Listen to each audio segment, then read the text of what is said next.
அனைவருக்கும் ஆத்ம வணக்கம். ஒன்றே கடவுள், உணர்வே பிரம்மம், அன்பே சிவம், மனமே குரு. இந்த பதிவை என் குரு பிரம்மஸ்ரீ நித்யானந்த சுவாமிகளின் பாதங்களில் சமர்ப்பிக்கிறேன். இந்த சிவசுத்திர யோக பாடசாலையில் உங்களுக்கு மெடிடேஷன் இல்லை யோக பயிற்சி, தியான பயிற்சி பண்ணணும்னு சொல்லிட்டு உங்களுக்கு விருப்பம் இருந்ததுன்னா கீழே இருக்கிற நம்பருக்கு நீங்கள் காண்டாக்ட் பண்ணுங்கள். நாங்கள் உங்ககிட்ட பேசி உங்களுக்கு ஏற்ற அந்த கைட்லைன்ஸை கொடுக்குறோம். இங்கே சித்தர்கள் வழியில் பரம்பரையாக வர அந்த உபதேசங்களை எங்கள் குரு எங்களுக்கு கற்றுக் கொடுத்து நாங்கள் இப்போ அதை அடுத்த தலைமுறைக்கு எடுத்துக்கொண்டு சொல்லியிருக்கிறோம். அது எங்கள் குருவோட அந்த அன்பு கட்டளை. அதை மதித்து நாங்கள் இந்த உபதேசங்களை எல்லாருக்கும் கொடுத்துட்ருக்கோம். நீங்களும் விருப்பப்பட்டீங்கன்னா இங்கே உபதேசம் நீங்கள் வாங்கிக்கலாம். இப்போ வாங்க பதிவுக்குள்ளே போகலாம். போன வீடியோக்கு முந்தின வீடியோவில் நாம் என்ன பார்த்தோம்னா, சபரிமலை 18 படிகளோட பலன்கள் என்னன்னு சொல்லிட்டு நாம் பார்த்துருந்தோம். இப்போது இந்த வீடியோவில் நாம் என்ன பார்க்க போகிறோம்னா, அந்த 18 படிகளுக்கு ஏறறதுக்கு முன்னாடி அந்த பயணம் இருக்குது பார்த்தீங்களா. அதாவது ஒருத்தர் மாலை அணிவிச்சு அந்த 48 நாள் விரதம் இருந்து போகிற அந்த பயணம் இருக்குது பார்த்தீங்களா. அந்த பயணம் முழுவதுமே நாம் இப்போ பார்க்க போகிறோம். இப்போ அந்த கமெண்ட்ல இன்னும் சில கேள்விகள் நம்மளுக்கு வந்தது. என்னன்னா ஐயப்பன் என்ன மாதிரி பொசிஷன்ல உட்கார்ந்துட்டு இருக்காரு, அதோடைய அர்த்தம் என்ன, அடுத்தது அவர் இந்த ஆன்மீக பயணம்லாம் போறாங்களே, இது எப்படி அவங்களுக்கு ஒரு ஆன்மீக தேடுதலை எப்படி அவங்களுக்குள்ள அந்த உணர்வை தூண்டுது.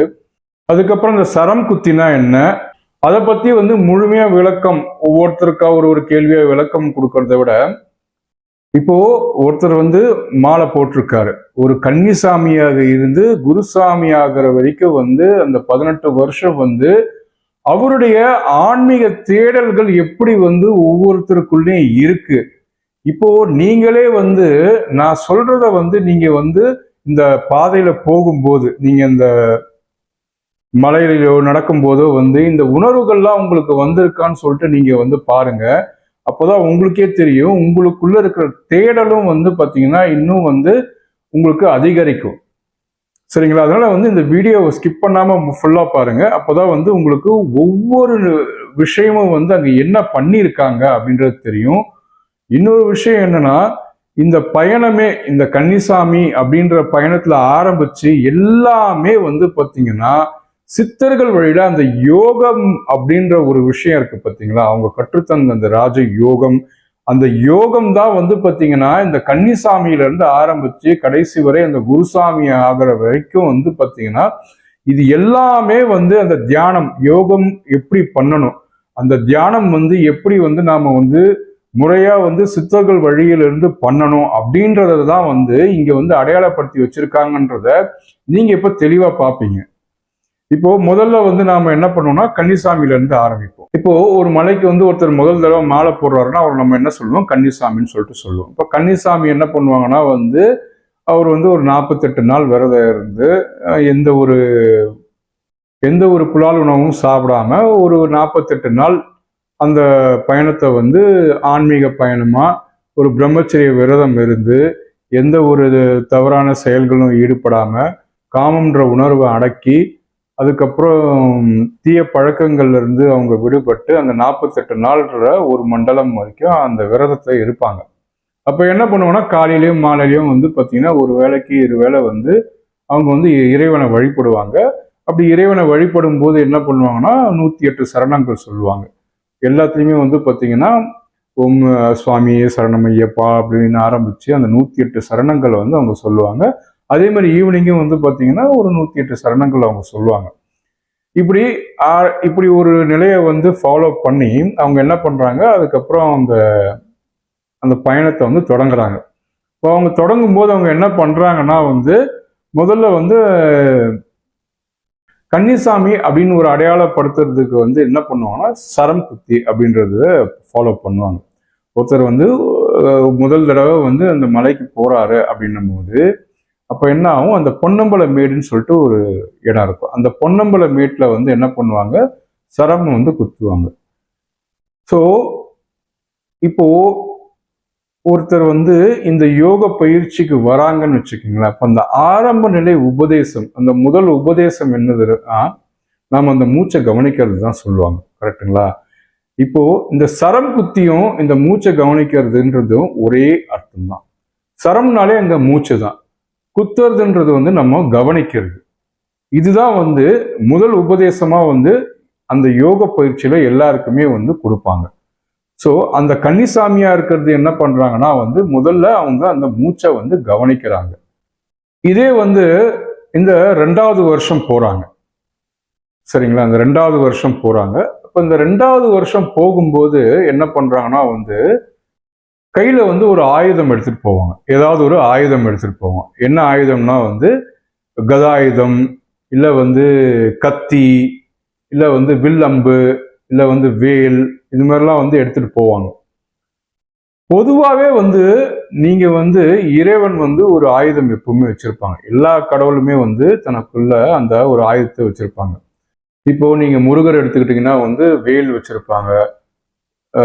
சிவன் பார்வதி எல்லாருமே வந்து என்ன பண்ணுவாங்க, திரிசூலம் வச்சுப்பாங்க. இதெல்லாம் வந்து ஆயுதங்கள் அப்படின்னா அது என்னன்னா வந்து நம்மளுடைய முதுகு தண்டு இருக்கு பார்த்தீங்களா, அந்த முதுகுத்தண்டு வழியா அந்த குண்டலினி சக்தின்றது ஏறி எப்படி இறக்கணும் அப்படின்றதான் வந்து என்ன பண்றாங்க, இந்த ஆயுதமா வச்சிருக்காங்க.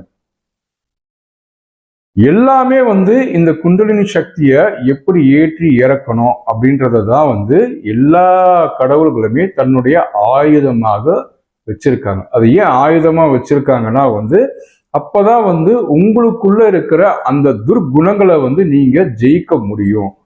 பொதுவா நம்ம என்ன சொல்றோம், சூரபத்மன் இருக்காங்க, சூரர்கள் அசுரர்கள் இருக்காங்க அப்படின்னு சொல்லிட்டு சொல்றாங்க. ஆனா அது எல்லா அசுரர்களும் நமக்குள்ளதான் இருக்காங்க.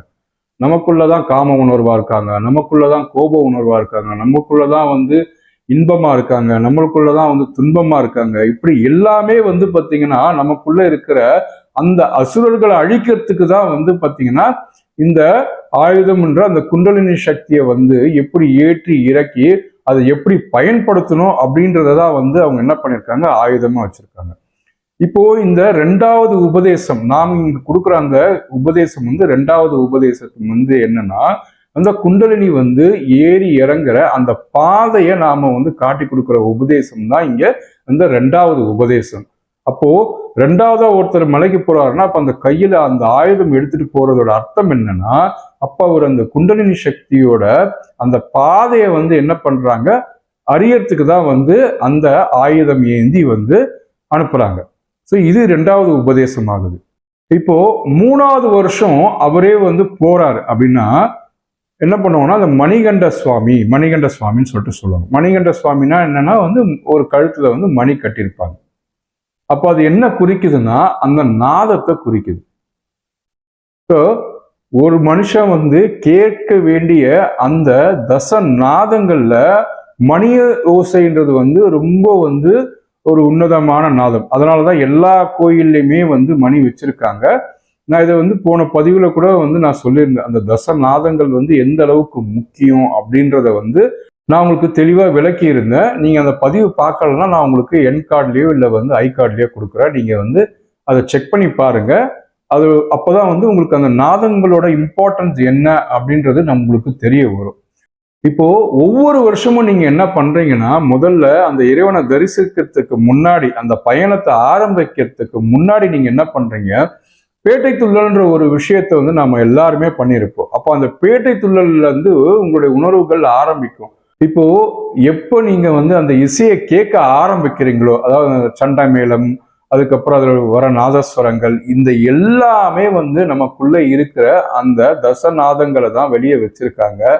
அப்போ அதை நீங்க கேட்கும் போது என்ன ஆகும்னா அந்த ஆடாத காலும் ஆடும் பாடாத வாயும் பாடும் அப்படின்னு சொல்லுவாங்கல்ல, அது மாதிரி நீங்க அந்த தசநாதங்களை கேட்ட உடனே நீங்க உங்களுக்கு ஆடவே தெரியலனாலும் சரி, ஆனாலும் உங்க உடம்புக்குள்ள அந்த அதிர்வுகளை நீங்க உணர்ந்திருப்பீங்க.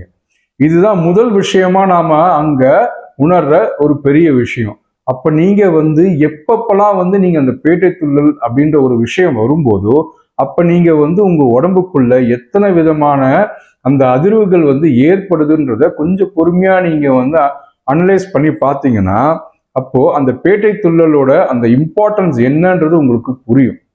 ஸோ இதுதான் வந்து நாம என்ன சொல்றோம்னா வந்து தசநாதங்கள் சொல்றோம். இப்போ இதே தான் வந்து அந்த மணியோசைன்றத வந்து நம்ம ஒவ்வொருத்தருக்குள்ளும் அந்த மணியோசை கேட்கணுன்றதுக்காக தான் அவரு அந்த 7 மலையும் கடந்து அந்த மணியோசைன்றது இறைவனடி சேரணும் அப்படின்றதுக்காக தான் வந்து என்ன பண்றாங்கன்னா வந்து அந்த மணியை வந்து கழுத்துல கட்டிடுறாங்க. கழுத்துல கட்டி அவர் நடக்கும் போதெல்லாம் வந்து அந்த மணின்றது அடிச்சுக்கிட்டே வரும். இது பொதுவா என்ன சொல்லுவாங்கன்னா வந்து அந்த காலத்துல வந்து காடுகள் பொதுவா இருந்தது, அந்த காட்டுல வந்து யாரும் தொலைஞ்சு போகக்கூடாது அப்படின்றதுக்காக வந்து மணி கட்டுவாங்க அப்படின்லாம் சொல்லுவாங்க. அதுவும் ஒரு அர்த்தம் இருக்கு. ஆனா முக்கியமான அர்த்தம் நாம அந்த மணியோசைன்ற அந்த நாதத்தை நமக்குள்ள கேட்கணும் அப்படின்றதுக்காக தான் வந்து அப்போ அந்த 3வது வருஷமா நம்ம என்ன பண்றோம், அந்த மணியோசைன்றதை நம்ம கொடுக்குறோம். இப்போ இதே தான் வந்து இப்ப என்ன ஆகும்னா நாம கொடுக்குற அந்த 3வது உபதேசத்துல நம்ம குண்டலினி சக்தியானது மேலே எழும்போது இந்த நாதங்கள் ஆட்டோமேட்டிக்காக உங்களுக்கு சில நாதங்கள் கேட்க ஆரம்பிக்கும். அதை உணர்த்துறது தான் வந்து பார்த்தீங்கன்னா இங்க வந்து இந்த 3வது வருஷத்துல அந்த நாதங்களை வந்து உங்களுக்குள்ள உணரணும் அப்படின்றதுக்காக தான் வந்து என்ன பண்ணியிருக்காங்கன்னா உங்களுக்கு அந்த மணிகண்டன் அப்படின்ற அந்த மணியை வந்து கட்டிட்டு அவங்கள வந்து எப்பவுமே நீங்க மணிகண்ட சுவாமின்னு சொல்லிட்டு நீங்க கூப்பிட்டுக்கிட்டே இருப்பீங்க.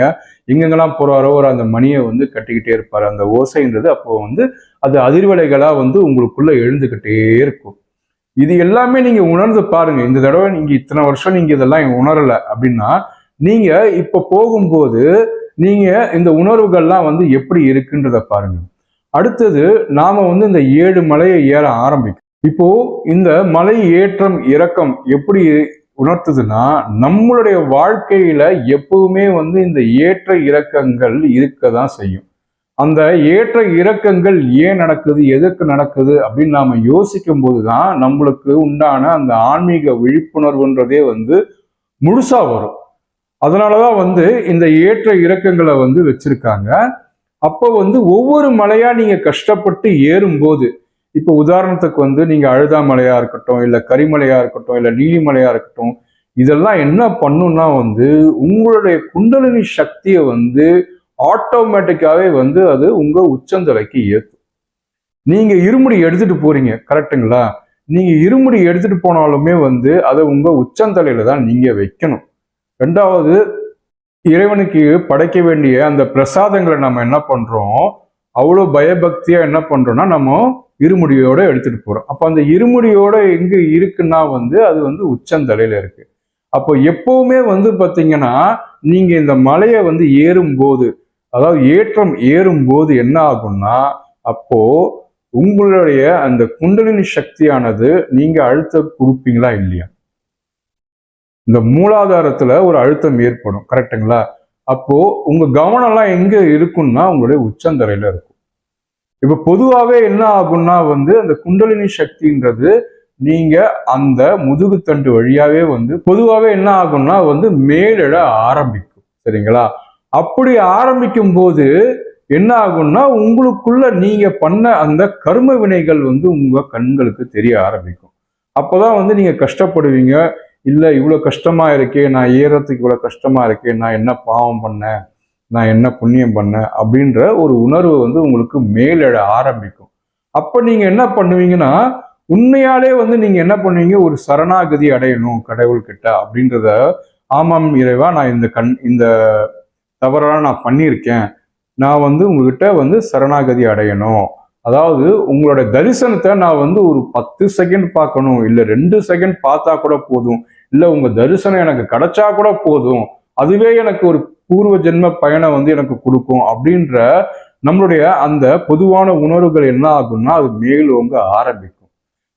அதனாலதான் வந்து நாம வந்து அந்த கரிமலையா இருக்கட்டும், அழுதாமலையா இருக்கட்டும், என்னதான் ஏறதுக்கு கஷ்டமா இருந்தாலும் சரி, இல்ல நீலிமலையா இருக்கட்டும் சரி, எதுவா இருந்தாலும் நீங்க அது ஏறத்துக்கு கஷ்டப்படும் போது நீங்க என்ன பண்றீங்க, என்னதான் கஷ்டம் வந்தாலும் அதை எப்படியாவது நாம ஏறி இறங்கணும் அப்படின்ற ஒரு தீர்க்கமான ஒரு மனநிலைக்கு வந்துடுவீங்க. அப்போ உங்களுக்கு எந்த ஒரு இதுவுமே தெரியாது, ஒன்லி அந்த பயணம் அது எப்படி நாம முடிக்கணும், எந்த அளவுக்கு நம்ம வந்து முடிக்கணும் அப்படின்ற ஒரு வைராகியம் வந்து உங்களுக்குள்ள வரும். அப்பதான் நீங்க அந்த பயணத்தை கம்ப்ளீட்டாவே முடிப்பீங்க. கரெக்டுங்களா? இந்த மாதிரி வந்து ஒவ்வொரு உணர்வுகளுமே ஒவ்வொரு விஷயமே வந்து பாத்தீங்கன்னா அங்க என்ன பண்ணிருக்காங்கன்னா வந்து எல்லாமே இந்த யோக மார்க்கம் தியானத்தினால ஒருத்தர் அடைய வேண்டிய பலன் ஒவ்வொரு ஸ்டேஜா எப்படி போகணும் அந்த தியான வழியில அப்படின்றதா வந்து என்ன பண்ணிருக்காங்கன்னா ஒவ்வொரு வருஷமும் வந்து ஒவ்வொரு விதமா நம்ம ஃபாலோ பண்ணிட்டே இருக்காங்க. நான் வந்து சில கம்பேரிசன்ஸ் உங்களுக்கு நான் கொடுக்குறேன், பாருங்க நீங்களே. சரிங்களா? இப்ப என்ன ஆகுதுன்னா இந்த மாதிரி ஒருத்தர் வந்து ஒவ்வொரு வருஷமும் விடாம அந்த 18 வருஷம் வந்து என்ன பண்றாங்கன்னா அந்த யாத்திரைக்கு போகும்போது அந்த யாத்திரை முடிஞ்சு 18வது வருஷம் என்ன ஆகுதுன்னா வந்து அவர் உங்களை வந்து ஒரு குருசுவாமி அப்படின்ற ஒரு நிலையில வந்து அவங்க வந்து வச்சிருப்பாங்க. அப்போ அந்த குருசுவாமி அப்படின்ற நிலைக்கு வரும்போது அப்ப என்ன அர்த்தம்னா வந்து அவரு அந்த காட்டு வழி பாதையை வந்து தெளிவா வந்து தெரிஞ்சிருக்காரு அப்படின்றது ஒரு அர்த்தம். அப்போ அவரை நம்பி வந்து ஒரு 10 பேரோ இல்ல 100 பேரோ இல்ல ஒரு 200 பேரோ இல்ல 1000 பேரோ இல்ல 1,00,000 பேரோ யாரு வந்தாலுமே எத்தனை பேர் வந்தாலுமே அந்த ஒரு யாத்திரைக்கு வந்து அவர் தலைமை தாங்கி இப்போ இங்க இருந்து இப்போ இந்த முதல் மலையில இருந்து இறைவன் தரிசனம் கிடைக்கிற வரைக்கும் அவருடைய அந்த கண்ட்ரோல்ல வச்சு அவர் என்ன பண்ணுவாரு அந்த ஒரு குழுவை வந்து வழி நடத்துவார். அப்போ வந்து அவரை வந்து குருசுவாமின்னு நம்ம சொல்லுவோம். அப்போ அந்த 18வது வருஷம் வந்து என்ன பண்ணுவாங்கன்னா வந்து தென்னங்கண்ணை எடுத்துட்டு போய் நடுவாங்க. கரெக்டுங்களா? தென்னங்கண்ணு எதுக்குன்னா வந்து நான் ஒரு வீடியோல கூட சொல்லியிருப்பேன். பொதுவா வந்து இந்த தென்னங்கண்ணை வந்து என்ன பண்ணுவாங்க பின்னாடி வந்து நட்டு வைப்பாங்க. இந்த குருசுவாமியா 18 வருஷம் கம்ப்ளீட் ஆனவர் என்ன பண்ணுவாரு அதை வந்து பின்னாடி போயிட்டு அந்த சபரி பீடத்துக்கு பின்னாடியில இருக்கிற ஒரு இடத்துல வந்து அவங்க என்ன பண்ணுவாங்க அதை வந்து நட்டு வைப்பாங்க. இப்போ ஏன் தென்னங்கண்ணுனா வந்து பொதுவா தேங்காய்க்கு வந்து 3 கண்ணு இருக்கும். அதுல வந்து ஒரு கண்ணு வந்து ரொம்ப வந்து பக்குவப்பட்டதா இருக்கும். அது வந்து என்ன ஆகும்னா ஒரு தேங்காய்ன்றது வந்து அழுகிறதும் அந்த வழியா தான் அழுக ஆரம்பிக்கும். கரெக்டுங்களா? அதே தென்னங்கன்று வழியா தான் அந்த தென்னங்கண்ணு வளர ஆரம்பிக்கும். அந்த கண் வழியாக தான் வந்து தென்னங்கண்ணும் ஆரம்பிக்கும். அது மாதிரி தான் வந்து அப்ப என்ன ஆகுதுன்னா அங்க வந்து அந்த 18 வருஷம் முடிஞ்சதுக்கு அப்புறம் அவருக்குள்ள இருக்கிற அந்த ஆன்மீக தேடலோட பாதைன்றது கொஞ்சம் கொஞ்சமா மாற ஆரம்பிக்கும். இப்போ இதுதான் வந்து கம்ப்ளீட்டாவே வந்து என்ன பண்றாங்கன்னா நாம கொடுக்குற அந்த உபதேசத்துக்கும் நீங்களும் இதை கம்பேர் பண்ணி பாருங்களேன். இப்போ இங்க நாங்க வந்து இந்த சித்தர்கள் வழியில வர அந்த உபதேசம் கொடுக்கும்போது முதல்ல வந்து நம்ம என்ன பண்றோம் அந்த 3 உபதேசம் வந்து ஒன்னா கொடுப்போம். அதுக்கப்புறம் வந்து 10 ஆதாரம் அதாவது 10 இடத்த அந்த குண்டலினி சக்தி எப்படி ஏற்றி இறக்கணும் அப்படின்றத பார்த்து 10 இடங்களை வந்து காமிச்சு கொடுப்போம். ஸோ 10 இது ஒரு 10 உபதேசம். அப்போ முதல் 3 உபதேசம் அதுக்கப்புறம் 10 உபதேசம் இது மொத்தம் 13 ஆச்சு. 14வது உபதேசமா என்ன இருக்குன்னா வந்து அக்குப்பாடம்னு சொல்லிட்டு ஒரு உபதேசம் இருக்கு. அந்த ஒரு உபதேசம் கொடுப்பாங்க. அதுக்கப்புறம் வந்து பாத்தீங்கன்னா உங்களுக்கு ஜோதி உபதேசம் அப்படின்னு சொல்லிட்டு சொல்லுவாங்க. ஜோதி தரிசனம் அப்படின்னு சொல்லிட்டு சொல்லுவாங்க. அந்த உபதேசம் கொடுப்பாங்க.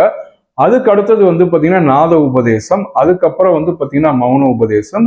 அதுக்கப்புறம் வந்து பாத்தீங்கன்னா அந்த உயர்ந்த நிலைய உபதேசங்கள் இன்னும் இருக்காது. ஸோ அந்த ஒரு உபதேசம். ஸோ இது எல்லாம் நீங்க கால்குலேட் பண்ணீங்கனாலே வந்து உங்களுக்கு என்னன்னா 18 உபதேசங்கள்ன்றது வந்து கம்ப்ளீட் ஆயிருக்கும். அப்போ இந்த பயணங்கள் எல்லாமே வந்து எதோட கனெக்ட் ஆகுதுன்னா நம்மளுடைய அந்த யோக பாதையில தான் வந்து கனெக்ட் ஆகுது. நான் சொன்ன இந்த உணர்வுகள் எல்லாமே வந்து நீங்க பாருங்க உங்களுக்குள்ள எந்த அளவுக்கு வந்து ஒரு ஆன்மீக தேடலை வந்து ஏற்படுத்தி இருக்கும் இல்ல ஏற்படுத்த போகுதுன்றதையும் நீங்க வந்து கவனிப்பீங்க. நீங்க அடுத்த முறை மலைக்கு போகும்போது இதை ஃபுல்லாவே நீங்க வாட்ச் பண்ணுங்க. அப்பதான் வந்து உங்களுக்கு அந்த தேடல்ன்றது ரொம்ப புரிய ஆரம்பிக்கும். நீங்க பெரும்பாலும் எல்லா ஐயப்பன் கோயிலுக்கும் நீங்க போயிருந்தீங்கன்னா உங்களுக்கு இந்த வார்த்தை வந்து ரொம்ப வந்து பழக்கப்பட்டதா இருக்கும். அதுதான் வந்து தத்துவமசி. தத்துவமசினா என்ன அர்த்தம்னா நீ அதுவாக இருக்கிறாய் அப்படின்னு சொல்லிட்டு அர்த்தம். அப்ப எதுவாக இருக்கிறோம் யோசிக்க வேண்டிய விஷயம் இல்லை. நீங்க கோயிலுக்கு போங்க, மாலை போடுங்க, விரதம் இருங்க, எல்லாமே பண்ணுங்க. ஆனா நீங்க யோசிச்சு பாருங்க, அப்போ ஏன் வந்து நீ அதுவாக இருக்கிறாய் அப்படின்னா நீ இறைவனாக இருக்கிறாய், நீ தான் இறைவன், நான் கடவுள். இதெல்லாம் வந்து ஏன் உதாரணத்துக்கு வந்து அகம் பிரம்மாஸ்மி அப்படின்வாங்க. ஸோ நாம தான் வந்து பிரம்மமா இருக்கோம் இல்லை நாம தான் வந்து கடவுளா இருக்கோம் அப்படின்னு சொல்லிட்டு ஏன் அந்த தத்துவமசின்ற வார்த்தையை வந்து எல்லா இடத்துலையும் வச்சிருக்காங்கன்றத ஒவ்வொரு தடவையும் நீங்க பார்க்கும்போது சிந்திக்க ஆரம்பிங்க. அப்பதான் வந்து என்ன ஆகும்னா உங்களுடைய ஆன்மான்றது விழிப்புணர்வு நிலைக்கு செல்லும். நீங்க இத வந்து நீங்க நோட்டீஸ் பண்ணி பாருங்க. ஒவ்வொருத்தருமே வந்து இந்த வார்த்தையை வந்து நீங்க பார்க்கும்போது அந்த உணர்வு ஏற்படுதா இல்லையா அப்படின்றத நீங்க கேட்டு பாருங்க. ஸோ இதுதான் வந்து ஒவ்வொருத்தரும் என்ன பண்றாங்கன்னா வந்து நீ அதுவாக இந்த உணர்வு ஏற்படணும், இந்த உணர்ச்சி நம்மளுக்கு வரணும், நாம அதுவாக இருக்கிறோம் அப்படின்னாதான் நாம அதை தேட ஆரம்பிப்போம். நாம இப்ப வந்து கடவுளாக போறோமா இல்லையா அதெல்லாம் வந்து அடுத்த ஒரு விஷயம். முடிஞ்ச அளவுக்கு நாம ஒரு மனுஷனா இருந்து அந்த யோக பாதையில வந்து நாம போறதுதான் வந்து ஒரு பெரிய யாத்திரையே. அந்த யாத்திரையை நாம வந்து கடைபிடிக்கணும். இது எல்லாமே வந்து என்ன பண்ணிருக்காங்கன்னா அவருடைய அந்த ஐயப்பனுடைய அந்த சிட்டிங் பொசிஷன் இருக்கு பார்த்தீங்களா, அவர் உட்கார்ந்து இருக்கிற அந்த பொசிஷன் இருக்கு பார்த்தீங்களா, அந்த ஒரு பொசிஷன்லயே எக்ஸ்பிளைன் பண்ணி வச்சிருப்பாங்க. இப்போ இதுல ரெண்டே ரெண்டு கடவுள் தான் வந்து பாத்தீங்கன்னா டிஃப்ரெண்டா உட்கார்ந்துட்டு இருப்பாங்க. அதுல வந்து ஒருத்தர் ஐயப்பர், இன்னொருத்தர் வந்து யோக நரசிம்மர் அப்படின்னு சொல்லிட்டு சொல்லுவாங்க. இவங்க ரெண்டு பேருமே வந்து என்ன பண்றாங்க, இப்ப பிரம்மச்சரியத்துல இருக்கும் போது அவங்க அந்த யோக நிலையில இருக்காங்க. இது இல்லாம மத்த கோயிலுக்கு இதே நீங்க ஆரியங்காவ் ஐயா கோயிலுக்கு போனீங்கன்னா அங்க என்ன பண்ணிருப்பாருன்னா ஐயப்பன் வந்து தன் மனைவி புஷ்கலையோட காட்சி கொடுத்திருப்பார். இங்க பிரம்மச்சரியா இருக்காரு, அங்க வந்து என்ன பண்றாரு புஷ்கலை அவங்க மனைவி புஷ்கலையோட அவங்க வந்து காட்சி கொடுத்திருப்பார். அப்ப என்ன இருக்குன்னா வந்து இந்த யோகம்ன்றது வந்து எப்பவுமே வந்து நம்மளை என்ன நிலைக்கு வச்சிருக்கோம்னா அந்த பிரம்மச்சரியம் அப்படின்ற ஒரு நிலையிலேயே வச்சிருக்கோம். அதுக்காக நான் வந்து எப்பவுமே நம்ம பிரம்மச்சரியத்துல இருக்கணுமா அப்படின்றது ஒரு அர்த்தம் கிடையாது. பிரம்மச்சரியத்தோட புரிதல் நம்மளுக்கு தேவை, அவ்வளவுதான். பிரம்மச்சரியம்னா வந்து என்ன, இது நாம பண்ண போறோமா இல்ல இது வந்து நாம வந்து எந்த ஒரு இதுவும் இல்லாம இருக்கணுமா, கல்யாணம் பண்ணிக்காம இருக்கணும், அப்படி கிடையவே கிடையாது. பிரம்மச்சரியம்ன்றது நீங்க வந்து எல்லாத்தையும் இழந்த நிலை, ஒரு இழந்த நிலை. அந்த துர்குணங்களை வந்து நாம இழந்த நிலை தான் வந்து இந்த பிரம்மச்சரிய விரதமே. சரிங்களா? இப்போ வந்து இந்த யோக முத்திரையை பத்தி நாம இன்னும் டீட்டெயிலா பார்ப்போம். அப்ப அங்க அந்த ஐயப்பன் சிலை வந்து என்னவா இருக்குன்னா வந்து ஒரு கால், அதாவது இப்ப என்ன பண்ணிருக்காருன்னா அந்த ரெண்டு காலையும் மடக்கி உட்கார்ந்துட்டு இருக்காரு. அவர் உட்கார்ந்துட்டு இருக்க அந்த பீடம் இருக்கு பார்த்தீங்களா, அததான் வந்து நம்மளுக்கு வந்து பார்க்கறச்சே அது பலிப்பீடமா தெரியும். பலிப்பீடம்னா வந்து நம்மளுடைய கர்ம வினைகளை ஒழிக்கிற இடம் தான் அந்த பலிப்பீடம். அது நம்மளுடைய மூலாதாரத்துல இருக்கு அந்த பலிப்பீடம். அப்பதான் வந்து அதை உணர்த்துறாங்க. அதுதான் வந்து அந்த பலிப்பீடமா அங்க வச்சிருக்காங்க. இப்போ மற்ற கோயில்லாம் பலிப்பீடம்ன்றது வெளியே இருக்கும், ஆனா இந்த கோயில்ல வந்து பாத்தீங்கன்னா அந்த பலிப்பீடத்திலேயே வந்து இவர் உட்கார்ந்துட்டு இருக்க மாதிரியே இருக்கும். ரெண்டாவது அவர் உட்கார்ந்துட்டு இருக்க அந்த பொசிஷன் வந்து என்ன ஆயிருக்குன்னா வந்து ஒரு துணியால வந்து உங்களுக்கு கட்டப்பட்டிருக்கும். அப்படின்னா என்ன அர்த்தம்னா அந்த கால் வந்து விலகக்கூடாது அப்படின்றதுக்காக அந்த அர்த்தத்தை வச்சு அதை கட்டியிருக்காங்க. கரெக்டுங்களா? அப்போ ஏன் அந்த கால் விலகக்கூடாது அப்படின்னா நீங்க வந்து உங்களுடைய மூச்சு, அதாவது இடக்கலை பிங்கலை, பொதுவாகவே நம்ம வந்து என்ன பண்ணுவோம், இந்த கால்னா காற்று. கரெக்டுங்களா? அதை வந்து நம்ம நிறைய சித்தர் பாடல்கள்ல பார்த்துருப்போம். அப்ப அந்த கால் விலகாம இருக்கணும். கரெக்டுங்களா? அப்போனா அந்த சுழுமுனை நாடியில வந்து உங்க சுவாசம் நடுவுல வந்து ஓடணும், உங்க முதுகுத்தண்டு வழியா ஓடணும் அப்படின்றதுக்காக தான் வந்து அந்த கால் விலகாம இருக்கணும் அப்படின்ற ஒரு அர்த்தத்துக்கு புரிய வைக்கிறதுக்காக தான் நம்மளுக்கு என்ன பண்றாங்கன்னா அதை சுத்தி வந்து அந்த பட்டம் பட்டம் வந்து கட்டியிருப்பாங்க. ஸோ அந்த யோக முத்திரையில வந்து இருக்கிற அந்த நிலை தான் வந்து அவர் உட்கார்ந்துட்டு இருக்க அந்த பொசிஷன். அதுல வந்து என்ன பண்றாங்க, நம்மளுடைய அந்த மெயினா இருக்கிற அந்த கருவாய் எருவாய் அப்படின்ற அந்த ஒரு இடத்துல மூலாதாரத்துல வந்து ப்ரெஷர் அதிகமா கொடுக்குற அந்த பொசிஷன் தான் அந்த அந்த யோக முத்திரை அப்படின்னு சொல்லிட்டு சொல்லுவாங்க. அப்போ ஜென்ரலாவே என்ன ஆகும்னா நீங்க உங்க வயிறை வந்து உள்ள அழுத்தி அந்த மூலாதாரத்தை வந்து எப்பவுமே டச் பண்ணிட்டே இருப்பீங்க. அப்படின்ற ஒரு உணர்வை ஏற்படுத்தணும் அப்படின்றதுக்காக தான் அந்த மொத்த சிலையுமே வந்து அந்த விக்கிரகமே அந்த பொசிஷன்ல தான் இருக்கு. அதுதான் வந்து யோக முத்ரா பொசிஷன் சொல்லிட்டு சொல்லுவாங்க. ஸோ இது எல்லாமே வந்து காரண காரியங்களோட தான் இருக்கு. இதை நீங்க வந்து ஒவ்வொரு தடவையும் போகும்போது உங்களுக்குள்ள வந்து கேள்விகள் எழுந்தாதான் வந்து உங்களுக்கு அதுக்குண்டான தெளிவு பிறக்குமே. இப்போ நாங்க வந்து எங்களுடைய பாதை, நானும் மணிகண்டன் சுவாமியும் வந்து பால்ய காலத்து சிநேகிதர்கள். சின்ன வயசுலேருந்தே நாங்கள் வந்து பழகிட்டு இருந்தோம், ஃப்ரெண்ட்ஸாக இருந்தோம். அப்போ வந்து எங்களுடைய தேடல் எப்படி ஆரம்பிச்சது, எங்க வாழ்க்கையில அந்த டிரான்ஸ்ஃபர்மேஷன் சொல்லுவாங்க. ஒரு விஷயம் நம்ம ஆன்மீகத்துக்கு எப்படி நம்மளை வந்து அழைச்சிக்கிட்டு வருது அப்படின்றத வந்து ஒரு சின்ன உதாரணங்களும், ரெண்டாவது எங்க வாழ்க்கையில அந்த சபரிமலை ஏற்படுத்திய அந்த தாக்கம் எப்படி இருந்தது, அது வந்து எப்படி வந்து நாங்க வந்து எங்களுக்கு வந்து அந்த ஆன்மீக தேடல், உண்மையான அந்த ஆன்மீக தேடலுக்கு எப்படி வந்து ஒரு பாதையா அமைஞ்சது. அதற்கு அந்த யாத்திரையில வந்து அந்த குருமார்கள் இருக்காங்கல்ல, அவங்களுடைய அதிசயங்கள்லாம் வந்து இன்னும் எங்களுக்கு அந்த வியப்பை வந்து இன்னும் கொடுத்துக்கிட்டே இருக்கு. நீங்க சொன்னா நம்ப மாட்டீங்க, நாங்க வாங்கின முதல் உபதேசம் ஐயா கிட்ட நாங்க நிறைய எல்லா உபதேசமும் வாங்கியிருக்கோம். நாங்க வாங்கின அந்த கடைசி உபதேசம் தான், நாங்க சபரிமலை போன அந்த ஒரு வருஷம் வந்து திடீர்னு வந்து எங்களுடைய குரு சுவாமி திரு ஸ்ரீனிவாசன் அவர்கள் வந்து என்ன பண்ணாரு, அந்த ஒரு உபதேசத்தை கொடுத்தாரு. நான் அதெல்லாம் உங்களுக்கு விளக்கமா சொல்றேன். நீங்க உங்களுக்கு இன்ட்ரெஸ்ட் இருந்துதான் நீங்க இந்த இதுக்கப்புறம் நீங்க கண்டினியூ பண்ணுங்க. ஏன்னா இதுக்கப்புறம் வந்து எங்க வாழ்க்கையில நடந்த அந்த அதிசயங்கள், குருமார்கள் நிகழ்த்திய அந்த அதிசயங்களை தான் வந்து நான் உங்களுக்கு சொல்ல போறேன். உங்களுக்கு இது வரைக்கும் அந்த கேட்ட கேள்விகளுக்கு எல்லா பதிலும் நான் கிடைச்சிருக்கும்னு நான் நினைக்கிறேன். இப்போ ரெண்டாவது இந்த பதிவு வந்து நம்மளுக்கு என்னன்னா வந்து எப்படி வந்து இந்த ஐயப்பன் அப்படின்ற ஒரு புனித யாத்திரை பயணம் எப்படி வந்து எங்களுக்கு இந்த ஆன்மீக தேடலுக்கு வந்து வழியை ஏற்படுத்தி கொடுத்துருக்குன்றத நான் வந்து உங்ககிட்ட ஷேர் பண்ணி ஆகணும்.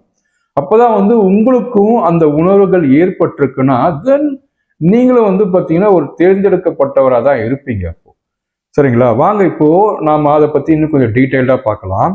பொதுவாக வந்து நாங்கள் வந்து நானும் மணிகண்டன் சுவாமியும் வந்து பால்ய காலத்து நண்பர்கள். சின்ன வயசுல இருந்தே வந்து நாங்கள் வந்து ஃப்ரெண்ட்ஸாக தான் இருந்தோம். நாங்கள் வந்து ஒரு 15 வயசு 20 வயசு வரைக்குமே வந்து என்ன பண்ணோம், எங்களுக்குள்ள ஒரு சின்ன தேடல்கள் தான் இருக்கும். அப்பவுமே நாங்கள் பேசுகிற பேச்சுக்கள் கூட வந்து எப்படி இருக்குன்னா வந்து அந்த மெடிடேஷனை பற்றி இருக்கும், இந்த ஆஸ்ட்ரல் டிராவல்லாம் என்ன, உடலை விட்டு எப்படி நம்ம வந்து ஆன்மா வந்து எப்படி போகுது, ஸோ அது வந்து எப்படியெல்லாம் வந்து நம்மளுக்கு வந்து இந்த உடலை விட்டு எடுக்கணும் அப்படின்றதெல்லாம் வந்து நாங்கள் என்ன பண்ணுவோம், அப்போவே வந்து ஒரு 15-20 வயசுலேயே வந்து ஆராய்ச்சி பண்ண ஆரம்பித்தோம். எங்களுக்கு பெரும்பாலும் வந்து ஈர்ப்பு வந்து யார் மேல இருக்குன்னா அந்த சிவபெருமான்ல மேலதான் இருக்கணும். சரி, பொதுவா வந்து 2 பேருமே வந்து ஒண்ணுதான், அரியும் ஹரனும் வந்து ஒண்ணுதான். ஆனா அப்ப எங்களுக்கு அந்த புரிதல் வந்து கிடையவே கிடையாது. பொதுவா வந்து சிவபெருமானை கும்பிட்டா நீங்க வந்து என்ன பண்ணுவாங்கன்னா வந்து நீங்க இதுவா இருப்பீங்க, ரொம்ப வந்து ஏழ்மை நிலையில இருப்பீங்க, அது இருப்பீங்க இது இருப்பீங்க அப்படின்னு சொல்லிட்டு சொல்லுவாங்க. நீங்க வந்து பெருமாளை கும்பிட்டீங்கன்னா வந்து உங்களுக்கு வந்து நிறைய பணம் பொருளுக்கு இதெல்லாம் கிடைக்கும் அப்படின்னு சொல்லிட்டு எங்களுக்கு அப்போ அந்த புரிதல் வந்து அப்ப இருந்த பெரியவர்கள் வந்து எங்களுக்கு அந்த மாதிரி கொடுத்தாங்க. அப்போ நாங்க என்ன பண்ணோம்னா வந்து எங்களுக்கு அந்த ஒரு பாதையை வந்து தேர்ந்தெடுக்கணும் அப்படின்னு சொல்லிட்டு நாங்க வந்து முடிவு பண்ணதுதான் வந்து சரி, நாம என்னதான் கஷ்டப்பட்டாலும் சரி நாம அந்த சிவபெருமான்ன்ற பாதைக்கு நம்ம போவோம் அப்படின்னு சொல்லிட்டு ஒரு சின்ன ஒரு, இப்போ நீங்க தெரியாத பசங்க வந்து எப்படி பேசினா எப்படி பண்ணுவாங்க அந்த மாதிரி ஒரு ஒரு ஒரு ஒரு உந்துதல் வந்து நாங்க என்ன பண்ணோம் அந்த சிவபெருமான் மேல அப்படின்றத வச்சாப்போ. அப்ப என்ன ஆச்சுன்னா வந்து சில காலங்கள் ஓடுது, எல்லாமே பண்ணுது. அப்புறம் நாம என்ன பண்ணோம்னா வந்து ஒரு ஃபர்ஸ்ட் டைம் வந்து நம்ம வந்து ஒரு கன்னிமாரா வந்து கன்னிசாமி ஆயிட்டு ஒரு மாலை போடுறதுக்காக நாங்க போனோம்.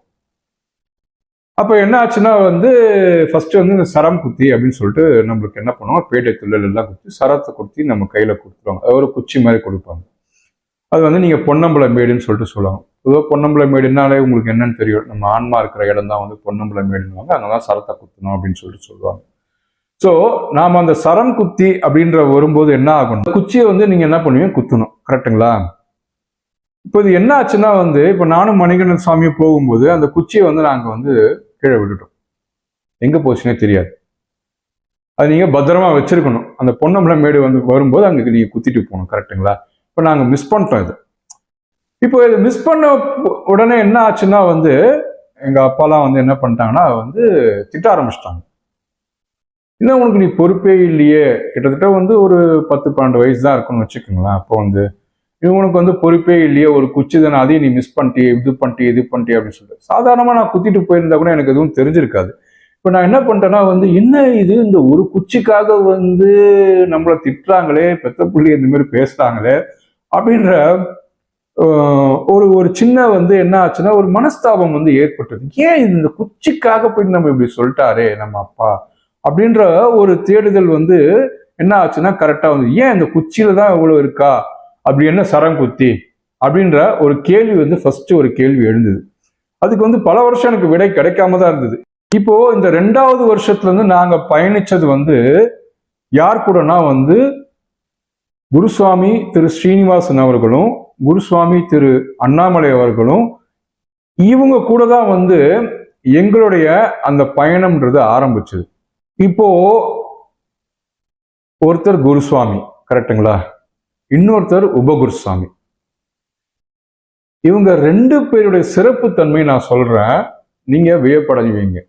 இப்போ இந்த புனித யாத்திரைக்கு நம்ம போகும்போது இந்த குருமார்கள், அதாவது குருசுவாமி திரு ஸ்ரீனிவாசன் அவர்களா இருக்கட்டும், இல்ல குருசுவாமி திரு அண்ணாமலை சுவாமி அவர்களா இருக்கட்டும், இவங்க எல்லாமே வந்து பாத்தீங்கன்னா என்ன பண்ணாங்கன்னா, எங்களுக்குள்ள மறைமுகமா வந்து எங்களுக்கு அந்த ஆன்மீக விழிப்புணர்வை எப்பவுமே ஏற்படுத்திக்கிட்டு தான் இருந்தது. அவங்களோட செயல்கள் என்னென்ன இருக்கோ அது எல்லாமே வந்து எங்களுக்கு அந்த ஆன்மீக விழிப்புணர்வு வந்து ஒவ்வொரு வருஷமும் வந்து அது அதிகரித்து கொண்டே தான் இருந்தது. நான் சொல்றேன் பாருங்களேன், உங்களுக்கு அது இன்ட்ரெஸ்டிங்கா இருக்கும். ஸோ இப்போ நம்ம வந்து குருசுவாமி ஸ்ரீனிவாசன் சுவாமி இருக்கார்ல, அவரை பத்தி நான் வந்து சொல்லிடுறேன். அதுக்கப்புறம் வந்து உபகுருசுவாமி திரு அண்ணாமலை சுவாமி அவர்களை பத்தி நான் சொல்றேன். குருசுவாமி வந்து ஒரு குருசுவாமி வந்து எப்படி இருக்கணும் அப்படின்றதுக்கு சிறந்த உதாரணமா விளங்கினவர் தான் அவர், எங்களுடைய குருசுவாமி. அப்ப என்ன பண்றாருன்னா வந்து எல்லா அந்த பக்தர்களையும் வந்து என்ன பண்ணுவாரு, முதல்ல அனுப்பிச்சிடுவார். அதுக்கப்புறம் தான் பின்னாடி இவர் பொறுமையா வருவார். சரிங்களா, பொறுமையா வருவார்னா வந்து நீங்க நினைக்கிற மாதிரி பொறுமையா நடந்து வர்றது கிடையாது. அவர் ஓடியே வருவார். அந்த அளவுக்கு வந்து ஒரு 60 இயர்ஸ் 64 இயர்ஸ்ல நாங்க வந்து அவரை மீட் பண்ணோம். ஓகேங்களா, அப்பவே வந்து அவர் ஓடுற அந்த ஒரு கெப்பாசிட்டி அவருக்கு இருந்தது. பொறுமையா வருவாருன்னு ஏன் சொல்றேன்னா வந்து, பின்னாடி எல்லா பக்தர்களையும் அனுப்பிச்சிட்டு இவர் வந்து என்ன பண்ணுவாரு, பின்னாடியே வருவார். யாராவது ஒருத்தர் கூட மிஸ் பண்ணக்கூடாது, யாருமே வந்து வழி தவறி போகக்கூடாது. முன்னாடியே என்ன பண்ணுவாங்கன்னா வந்து ஒரு குரூப்பா பிரிச்சிருவாங்க.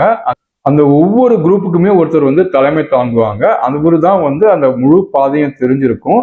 அவரு எங்க போய் வந்து எங்க ஸ்டே பண்ணணும், எந்த பாதையில போகணும் அப்படின்றத கம்ப்ளீட்டாவே அந்த ஒருத்தருக்கு தெரியும். அவர் தலைமை தாங்கி ஒவ்வொருத்தரையா ஒரு குழுவா கூப்பிட்டு போவாங்க.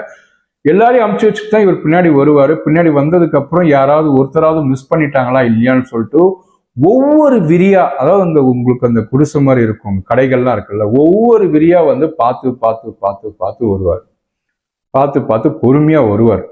நீங்க என்ன நடந்தாலும் அவர்கிட்ட இருந்து கோபத்தை பார்க்க முடியாது. ஆனா தவறிட்டாங்க, வழி தவறிட்டாங்க அப்படின்னா போதும். அதாவது கோபம், அதிகபட்ச கோபம் என்னெல்லாம் இருக்குன்னா வந்து, உங்ககிட்ட இந்த பொறுப்பை கொடுத்தேன், நீங்க வந்து இதை பார்த்துக்கல, சரியா பார்த்துக்கல, இதுதான் அவரோட அதிகபட்ச கோபமாவே இருக்கும். அப்ப என்ன பண்றாருன்னா வந்து ஒவ்வொருத்தரா வந்து பார்த்து கூப்பிட்டு வருவாரு. அந்த அளவுக்கு வந்து தன்னை நம்பி வந்தவங்களை எந்த அளவுக்கு வந்து பாதுகாப்பா வச்சிருக்கணுமோ அவர் அந்த அளவுக்கு பாதுகாப்பா வச்சிருப்பாரு. அவங்களுக்கு தேவைப்பட்ட உணவுகள் எல்லாமே வந்து பாத்தீங்கன்னா ஒரு ஆர்கனைஸ்டா வந்து அவர் பண்ணுவார். பொதுவா வந்து அவர் எப்படின்னா வந்து ஒரு ஒழுக்கத்தின் கடவுளாக தான் வந்து எங்களுக்கு அவர் வந்து தெரிஞ்சார். யாராவது ஒருத்தர் மிஸ் பண்ணா கூட போதும், திரும்பி போய் பின்னாடி எவ்வளவு தொலைவா இருந்தாலும் போய் அவர் தேடி கண்டுபிடிச்சு கூட்டு வந்துருவார். அந்த அளவுக்கு வந்து தன்னை நம்பி வந்தவங்களை பாதுகாத்தவர் தான் அவரு. அவர்கிட்ட இருந்து நாங்க கத்துக்கின விஷயம் தான் இந்த ஒழுக்கங்கள், பிளஸ் வந்து ஒரு விஷயத்தை எப்படி நம்ம ஆர்கனைஸ்டா பண்ணணும், எந்த அளவுக்கு வந்து நம்மளை நம்பி வந்தவங்களை வந்து கரை சேர்க்கணும், இல்லை எந்த அளவுக்கு நம்மளை ஒருத்தவங்க நம்மளை நம்பி வந்து ஒரு பொறுப்பை கொடுக்குறாங்களோ அந்த பொறுப்பை எப்படி நம்ம வந்து பாதுகாப்பா பண்ணணும், யாருக்கும் எந்த ஒரு தீங்கும் ஏற்படாம எப்படி பண்ணணும் அப்படின்ற விஷயத்துல வந்து நானும் மணிகண்டன் சுவாமியும் வந்து பாத்தீங்கன்னா ரொம்ப கண்ணும் கருத்துமா எப்பவுமே இருப்போம். அதுதான் ஐயாவுக்கும் பிடிச்ச விஷயம். நம்ம எங்க குருவுக்கும் அதுதான் வந்து ரொம்ப பிடிச்ச. இவர் இப்படி இருந்தாருன்னா இதுக்கப்புறம் வந்து குருசுவாமி அண்ணாமலை சுவாமிகள் சொல்லிட்டு இருக்காங்க, திரு அண்ணாமலை சுவாமிகள். அவரு வந்து எப்படின்னா வந்து முற்றிலுமாவே வந்து அவரை வந்து குருசுவாமின்னு சொல்லுவாங்களா அப்படின்னு கேட்டா தெரியவே தெரியாது. ஏன்னா அவர் வந்து எப்போ மாலை போட்டு அந்த இருமுடி கட்டிட்டாரோ அப்பவே வந்து அவர் பேசுறதை நிறுத்திடுவார். அந்த பயணம் முழுக்கவே வந்து அவர் என்ன பண்ணுவார், மௌனத்துல தான் இருப்பார். மௌனம் ஒன்றுதான் வந்து அவரோட குறிக்கோளா இருக்கும். அப்ப என்ன ஆகும்னா வந்து அவர் பேசவே மாட்டாரு. நாங்க போற அந்த குரூப் இருக்கும். அப்பதான் வந்து அவர் வந்து நிறைய டைம் ஸ்பெண்ட் பண்ணுவார். நிறைய டைம் ஸ்பெண்ட் பண்ணி இந்த யோக முத்திரைகள் எல்லாம் நிறைய சொல்லி கொடுப்பாரு. இந்த முத்திரைகள் எல்லாம் வந்து என்ன பண்ணும், முத்திரைகள்னால என்ன பயன் அப்படின்றத அவ்வளவு அழகா வந்து என்ன பண்ணுவார்னா அந்த மௌனத்திலேயே வந்து சொல்லி கொடுப்பார். என்னடா இவர் இப்படி இருக்காரு அப்படின்னு வந்து சொல்லிட்டு எனக்கு வந்து எங்களுக்குள்ள ஒரு ஆர்வம் எப்பவுமே அவர் மேல இருக்கும். நீங்க யாரா இருந்தாலும் சரி, எந்த வயசா இருந்தாலும் சரி, சரிங்களா, அவர் காலில் நீங்க விழுந்துட்டீங்கன்னா போதும், திருப்பி அவர் உங்க காலில் விழுந்துடுவார். உங்களுக்கு எந்த ஏஜா இருந்தாலும் சரி, அது ஒரு 10 வயசா இருக்கட்டும், 60 வயசா இருக்கட்டும், 50 வயசா இருக்கட்டும், இல்ல 3 வயசா இருக்கட்டும், 2 வயசா இருக்கட்டும், நீங்க அவர் காலில் விழுறீங்களா, திருப்பி அவர் உங்க காலில் தொட்டு கும்பிடுவார். எப்படியாவது கும்பிடுவார் அவர்.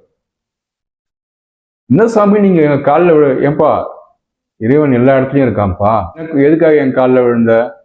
இல்ல சாமி, உங்களோட சாமி குருசாமி, நீங்க குருசாமி தான், உனக்குள்ளேயும் சாமி இருக்கு.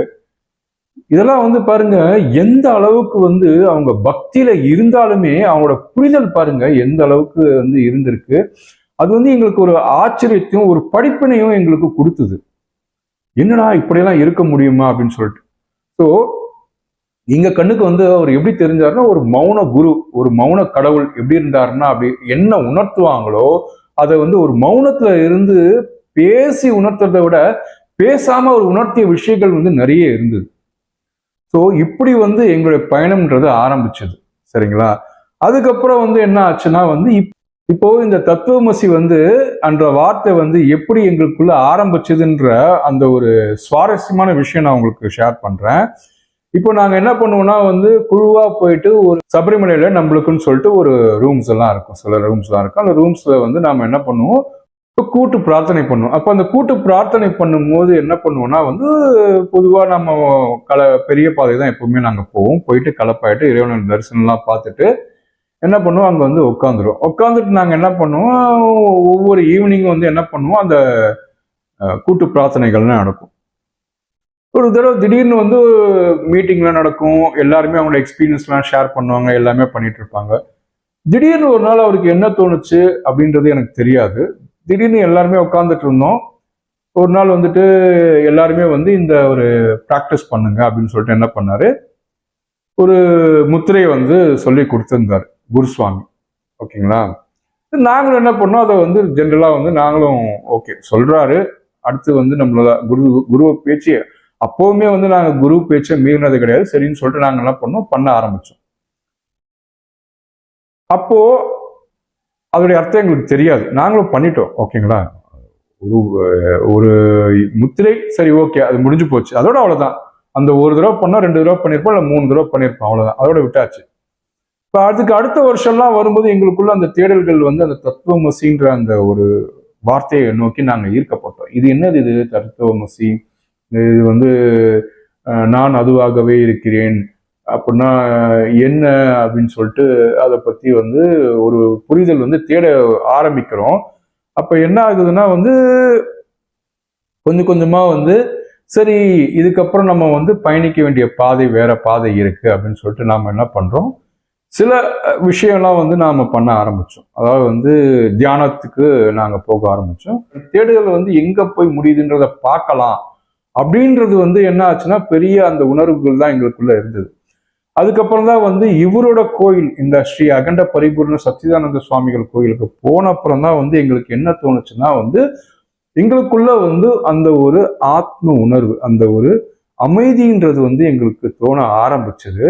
அப்போதான் நாங்க என்ன கேட்டோம், எங்களுக்கு முறையான ஒரு குரு எங்களுக்கு வேணும். நாங்க வந்து இந்த பயணத்துல நாங்க ஜெயிக்கணும், இந்த யோக மார்க்கத்திலேயோ இல்ல வந்து ஞான மார்க்கத்திலேயோ நாங்க ஜெயிக்கணும். நாங்க வந்து அந்த இப்போ அந்த பேரானந்தம் அப்படின்ற அந்த நிலையை வந்து நாங்க அனுபவிக்கணும். இந்த பிறவி கடனை நாங்க தீர்க்கணும், அடுத்த பிறவி இல்லாம இருக்கணும் அப்படின்ற ஒரு மனநிலைக்கு வந்து நாங்க அவர்கிட்ட வேண்டாத நாள் கிடையாது. அப்போ வந்து என்ன ஆச்சுன்னா நம்மளோட ஐயாவோட வீடியோ வந்து மணிகண்டன் சுவாமிக்கு கிடைச்சது. மணிகண்டன் சுவாமி கிடைச்சதுக்கு அப்புறம் தான் நாங்கள் என்ன பண்ணோம், எங்களுக்குள்ள இருக்கிற எல்லா கேள்விகளுக்குமே அந்த வீடியோல அவர் வந்து பதில் கொடுத்திருந்தார். கிட்டத்தட்ட 1 மணி நேரம் 1.5 மணி நேரம் வீடியோ அது. எல்லா கேள்விகளுக்கும் அதுல வந்து அவர் அந்த பதிலை கொடுத்திருந்தாரு. அப்போ வந்து நாங்க டிசைட் பண்ணோம். நாங்க என்ன பண்ணோம், நானும் மணிகண்டன் சுவாமி அப்புறம் அவருடைய மனைவி சுகன்யாவும் என்ன பண்ணோம், அவங்கள போய் ஐயாவை போய் திருப்பி அப்ரோச் பண்ணோம் நாங்க. அப்போதான் வந்து ஐயா என்ன சொன்னாரு, சரி ஓகே எதுக்காக வரீங்க அப்படின்னு சொல்லிட்டு கேட்டாரு. நாங்க சொன்னோம், ஐயா இந்த மாதிரி இருக்கோம், எங்களுக்கு இந்த பிறவின்றதுல வந்து எந்த ஒரு நம்பிக்கையிலுமே இல்லை, நாங்க இந்த பிறவி கடனை தீர்க்கணும், எங்களுக்கு வந்து இந்த மரணமில்லா பெருவாழ்வு கிடைக்கணும் அப்படின்னும் போது, என்ன நீங்க இதெல்லாம் பேசிட்டு இருக்கீங்க அப்படின்னு சொல்லிட்டு அவருக்கு என்ன ஆச்சுன்னா வந்து, சரி நீங்க வந்து போலிவாக்கத்துக்கு வாங்க அப்படின்னு சொல்லிட்டாரு. திருவள்ளூர் போலிவாக்கத்துக்கு வாங்க அப்படின்னு சொல்லிட்டாரு. அடுத்தது வந்து எங்களோட பயணம் அதுல இருந்து ஆரம்பிச்சது. அப்ப நாங்க ஒரு முடிவு பண்ணோம், இவர் தான் நம்ம குரு, எது நடந்தாலும் நம்ம குருவை நாம விடக்கூடாது அப்படின்ற ஒரு முடிவோட தான் ஃபர்ஸ்ட் உபதேசத்துல இருந்து நாங்க ஆரம்பிச்சு இப்ப வரைக்கும் நாங்க வந்து அவரோட பாதை என்னவோ அதை தான் நாங்க பயணிச்சுட்டு இருக்கோம். இன்னைய வரைக்கும் எங்களோட குருமார்கள் இப்போ இது வரைக்கும் நாங்க சரியை ஆகட்டும் இல்ல வந்து கிரியை ஆகட்டும், யோகம் ஞானம் எதுலையா இருந்தாலும் எங்க குருமார்கள் என்ன சொன்னாங்களோ அதுல இருந்து நாங்க விலகியது கிடையவே கிடையாது. அந்த அளவுக்கு நாங்க குருவை பிடிச்சிருக்கோம். அவங்க காலநிலையில ஒரு இடம் கிடைக்காதா அப்படின்ற அளவுக்கு வந்து நாங்க இப்போ இருந்திருக்கோம். எங்களுடைய அந்த குரு கிட்ட அந்த சரணாகதியா இருக்கட்டும் எல்லாமே வந்துதான் இந்த நிலைக்கு நாங்க இங்க வந்திருக்கோம். இப்போ எங்க குரு எங்களுக்கு என்ன சொன்னாங்களோ அதை நாங்க தடையின்றி நாங்க எடுத்துக்கிட்டு போயிட்டு தான் இருப்போம். இதுதான் எங்களுடைய பயணம். இப்படிதான் வந்து நாங்க வந்து இந்த வழிக்குள்ள வந்தோம். உங்களுக்கு அது வந்து தேடல்கள் வந்து நிறைய தேடல்கள் வரணும், நிறைய கேள்விகள் வரணும், அப்போதான் வந்து ஒரு தெளிவு பிறக்கும். நீங்க உதாரணத்துக்கு கூட பாலமுருகன் சுவாமின்னு சொல்லிட்டு ஒருத்தர் இருக்காரு. அவரோட கேள்விகள்லாம் வந்து ரொம்ப அற்புதமா இருக்கும். ஆனா அதுல வந்து பாத்தீங்கன்னா ஒரு டிரான்ஸ்ஃபர்மேஷன் தெரியும் பாருங்களேன். அவர் வந்து ஃபர்ஸ்ட் வந்து எங்க ஆரம்பிச்சிருக்காரு, எப்படியெல்லாம் ஒரு கேள்வியும் அவரோட டிரான்ஸ்ஃபார்ம் ஆயிருக்குன்னு சொல்லிட்டு முடிஞ்சா நான் வந்து உங்களுக்கு வந்து அந்த ஸ்கிரீன்ஷாட் ஷேர் பண்றேன். அவரோட அனுமதி இல்லை, பட் அவர் பேரை யூஸ் பண்ணியிருக்கேன். பொதுவாக நான் என்ன பண்றேன், அவரோட கேள்விகள் வந்து எந்த அளவுக்கு இருக்குன்றத நான் உங்களுக்கு ஸ்கிரீன்ஷாட்டா வந்து இந்த வீடியோல ஷேர் பண்றேன். அவரோட கேள்விகள் பாருங்க, கொஞ்சம் கொஞ்சமா வந்து எப்படி வந்து ஆரம்பிச்சு எங்க இருந்து ஆரம்பிச்சு இப்ப எங்க வந்து நிக்குதுன்றத பாருங்க. அப்போதான் உங்களுக்கு தெரியும் அந்த ஆன்ம விழிப்புணர்வுன்றது வந்து எப்படி நடக்குது, எப்படி வந்து டிரான்ஸ்ஃபார்ம் ஆகுது அப்படின்றது உங்களுக்கு தெளிவாகவே தெரியும். சுவாமி நாங்க உங்களை பெரிய அதாவது வந்து எங்களுக்கு எல்லாம் தெரியும் அப்படின்ற அர்த்தத்துல நாங்க பேசல, சரிங்களா? உங்களுடைய அந்த டிரான்ஸ்ஃபர்மேஷன் எங்களுக்கு வந்து ஒரு எப்படி தெரியுதுன்னா வந்து ஒரு ரொம்ப சந்தோஷமான விஷயமா இருக்கு ஆக்சுவலா. அதனாலதான் வந்து நாங்க வந்து சொல்றோம், எங்களுக்கு எந்த விதமான ஆணவமும் அந்த மாதிரிலாம் கிடையாது. உங்களுடைய கேள்விகள் வந்து எங்களுக்கு வந்து ரொம்ப ஆச்சரியத்தையும் ஏற்படுத்தி கொடுத்துருக்கு. சில கேள்விகள் வந்து எங்களையே வந்து தூண்டுதல் கொடுத்துருக்கு. உங்களோட கேள்விகள் எங்களுக்கும் சில தூண்டுதல்களை கொடுத்துருக்கு. அதையும் நாங்கள் ஒத்துக்கிட்டு தான் ஆகணும், சரிங்களா? ஸோ கேள்விகள் நிறைய கேளுங்க.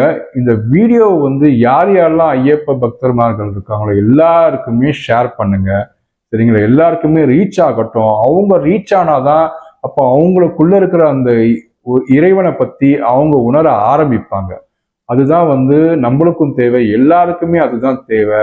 எல்லாருமே இந்த யோக மார்க்கமா தான் இருக்கு, எல்லாமே யோக மார்க்கம் தான். நீங்க எந்த வழிபாடு எடுத்தாலும் அதுல யோக மார்க்கம் தான் இருக்கு அப்படின்றத நான் உங்களுக்கு தெளிவா விளக்கி இருக்கேன். உங்களுக்கு இந்த பதிவு பிடிச்சிருக்குன்னு நினைக்கிறேன். நன்றி. ஆத்ம வணக்கம்.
பிரபுவுக்கு சமர்ப்பணம். அவர் இல்லாவிடில் தொலைந்திருப்பேன்.